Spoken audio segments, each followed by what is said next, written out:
Majestic. Parang church yan ng mga Chinese.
Mahirap pag vlogger yung kasama mo, ginawa kang photographer. Charla, taga-video niya.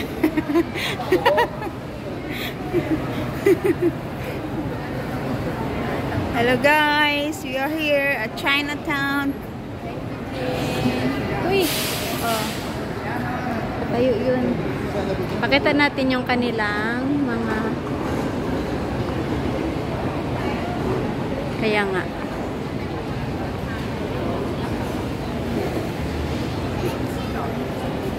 Marami ditong mga kainan, mga restaurant.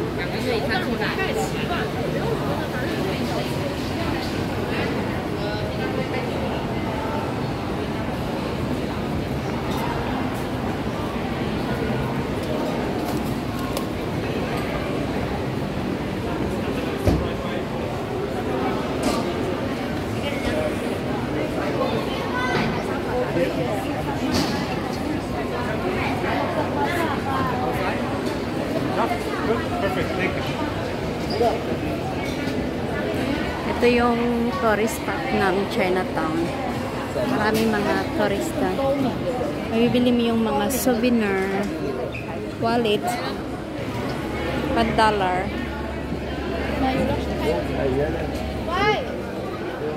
Jane, $1 lang oh. Mas mura dito no. Wallet pala to. Paano babuksan, Jane? Buksan mo nga, Jane. Paano babuksan? Ay, salamin pala siya. Ang ganda. Pang souvenir. Ayan, no? Magic mirror. Nakalagay na Singapore. Nakakaganda ba? Kaya, dito mabibili yung mga gift master pang regalo. At saka, dyan lahat restaurant. Parang bibili ako nito kasi $1 lang siya pang souvenir. Yeah. Huh? I know.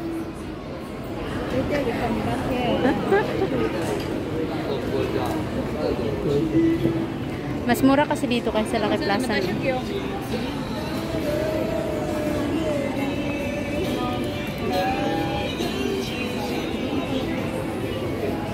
Maraming bibiling mga souvenir.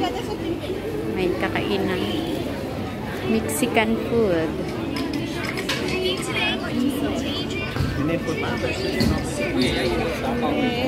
Later.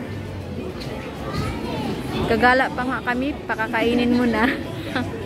Hindi na kami makalaag-laag. Tingnan nyo guys. Pang ano to siya is magnet. $2.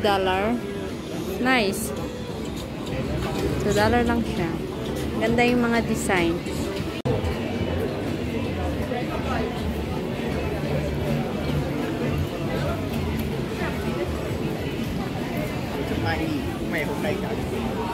Dito oh, iba't ibang souvenir.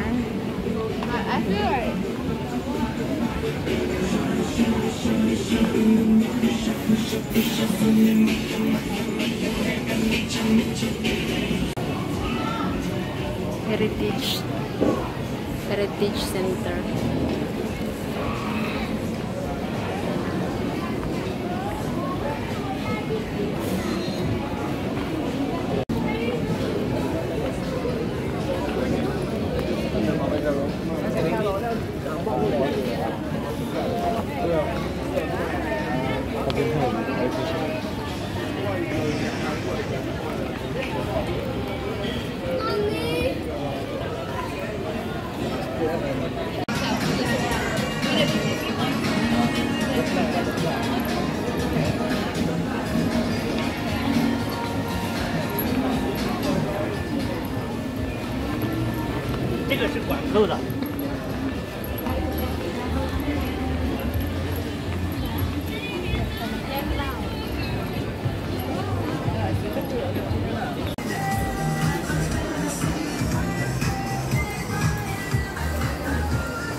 Madam, anong nabili mo, madam?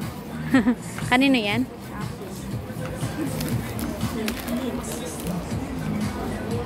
Pang tali-tali sa buhok. Ang cute naman ng mga Crayola. I love Singapore. Magkano? $2.90. Ang souvenir. Chocolate. Ay, ito pala yun ang mga chocolate gin. Bibilhin ko, no? Para sa pamasko ng Pilipinas. Cute, no? Tara nga, Jen. Ilagay mo nga. Ang cute. Patingin niya sa akin. Kung makit ba ako tingnan. Cute ba siya? Magkano to? $6.90. Cute. $6.90. Ito yun, oh. Cute naman siya. Pwede mo siya pang regalo. Hindi man yan pamasko dito sa kanila. Oo nga, pwede na yan pamasko. Pero yung chocolate nila, kasi nga, bibili ako ng marami nito. Para ngayong Pasko sa Pilipinas. Ito yung dati kong binili na nagustuhan ng mga pamangkin ko kasi ang sarap daw. Bibili ako ng marami nito. Mahal lang. $10 yung isang ano. Pero masarap.